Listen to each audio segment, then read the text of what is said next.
नमस्ते, जय हिंद, जय भारत। राजस्थान के कोटा में 3 छात्रों ने आत्महत्या कर लिया। वो इंजीनियरिंग मेडिकल की तैयारी कर रहे थे। अखबारों में यह बात छपी, 3 छात्रों ने आत्महत्या किया, बात खत्म।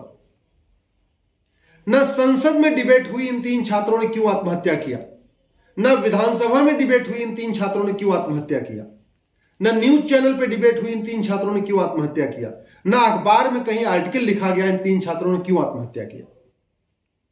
आत्महत्या छात्र करते हैं, एक खबर बनती है, छपती है, अगली बार फिर कोई आत्महत्या करता, फिर खबर बनती, फिर छपती है।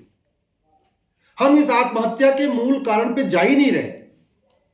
इन 3 छात्रों की आत्महत्या के लिए कौन जिम्मेदार है? क्या वो छात्र जिम्मेदार है, या उनके माता पिता जिम्मेदार है, या कोचिंग इंस्टीट्यूट जिम्मेदार है, या स्कूल जिम्मेदार है, या हमारी सरकारें जिम्मेदार है? आखिर जो कुछ कॉम्पिटिटिव एग्जाम में पूछा जाता है, इंजीनियरिंग के एग्जाम में, मेडिकल के एग्जाम में, क्लैट में, एनडीए में, आईएएस में, आईपीएस में, वो स्कूलों में क्यों नहीं पढ़ाया जाता? और जो स्कूलों में पढ़ाया जाता है वो इंजीनियरिंग मेडिकल के एग्जाम में क्यों नहीं पूछा जाता? आखिर क्या कारण है कि जो पढ़ाया जाता है स्कूल में वो पूछा नहीं जाता, जो पूछा जाता है वो स्कूल में पढ़ाया नहीं जाता? कभी सोचा आपने? इस देश में 5 लाख करोड़ रुपए का कोचिंग का धंधा चल रहा है, पर ईयर 5 लाख करोड़। अगर आप सारी जो कोचिंग इंडस्ट्री है, इंजीनियरिंग की, मेडिकल की, आईएएस की, आईपीएस की, बैंक की, क्लर्क की, एनडीए की, क्लैट की, सारा अगर जोड़ दें तो 5 लाख करोड़ का धंधा है ये। और ये कोचिंग माफिया इतने पावरफुल है कि ये जो कुछ पढ़ाया जाता है उसको एग्जाम में पूछने नहीं देते, और जो एग्जाम में पूछा जाता है वो स्कूल में पढ़ाने नहीं देते। इतने पावरफुल हो चुके हैं कोचिंग माफिया। पॉलिटिकल पार्टियों को खरीद लिया इन्होंने, शिक्षा मंत्रियों को खरीद लिया है कोचिंग माफियाओं ने। जो बड़े बड़े पॉलिसी मेकर्स हैं, जो एजुकेशनिस्ट हैं, इन्होंने खरीद लिया कोचिंग माफियाओं ने। इसलिए जो स्कूल में पढ़ाया जाता है वो एग्जाम में पूछा नहीं जाता, इंजीनियरिंग के, मेडिकल के, क्लैट के, एमबीए के, कैट के, और जो पूछा जाता है वो पढ़ाया नहीं जाता। दुर्भाग्य है कि इस पर कहीं न संसद में चर्चा हो रही है, न विधानसभा में चर्चा हो रही है, न मीडिया में चर्चा हो रही है, न अखबार में आर्टिकल लिखा जा रहा है। अगर पूरे देश के जो मेन एग्जाम है उनका एग्जाम एक हो रहा है, इंजीनियरिंग का एक एग्जाम, मेडिकल का एक एग्जाम, आईएएस का एक एग्जाम, क्लैट का एक एग्जाम, कैट का एक एग्जाम, बैंक का एक एग्जाम, रेलवे का एक एग्जाम। जब एग्जाम एक है, पेपर एक है, तो सिलेबस हमने दुनिया भर के सिलेबस क्यों चला रखे हैं? सीबीएसई अलग पढ़ा रहा है, आईसीएसई अलग पढ़ा रहा है, यूपी बोर्ड अलग पढ़ा रहा है, बिहार बोर्ड अलग पढ़ा रहा है, राजस्थान बोर्ड अलग पढ़ा रहा है। जब एग्जाम एक है तो सिलेबस अलग अलग क्यों? और जो पढ़ाया जाता है वो क्यों नहीं पूछा जा रहा है कॉम्पिटिटिव एग्जाम में? जो पढ़ाने वाले हैं, जो 10वीं 12वीं का सिलेबस सेट करने वाले हैं, वही लोग इंजीनियरिंग मेडिकल का पेपर क्यों नहीं सेट करते? इंजीनियरिंग और मेडिकल का पेपर सेट करने वाले अलग, 10वीं 12वीं का सिलेबस सेट करने वाले अलग।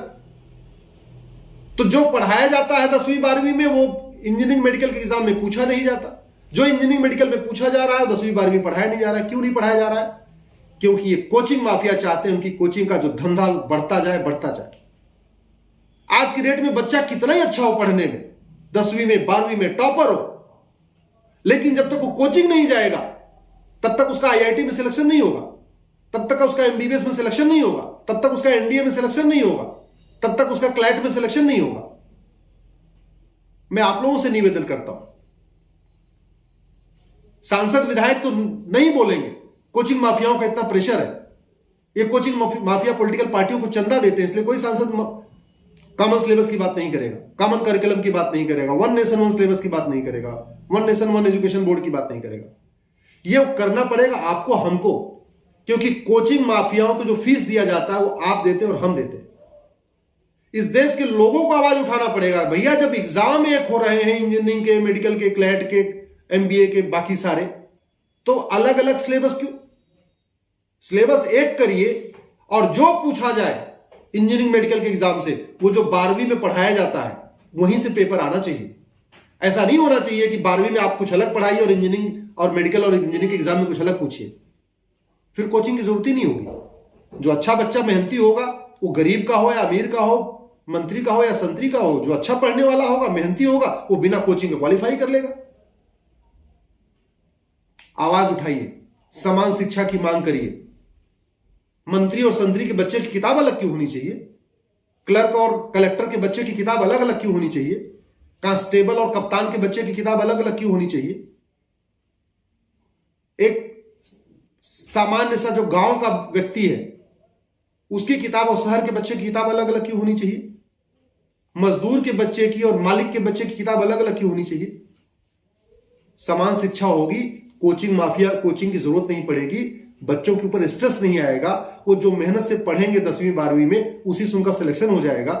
तो न कोचिंग माफिया की जरूरत पड़ेगी, और दूसरा, इस देश में सबको समान अवसर मिलेगा, आपसी भाईचारा बढ़ेगा, स्ट्रेस कम होगा। परिवारों के ऊपर जो इतना स्ट्रेस पड़ा हुआ है कि 10,000 रुपए फीस देते हैं, इसके बावजूद भी कोचिंग कराना पड़ता है, वो स्ट्रेस भी कम होगा।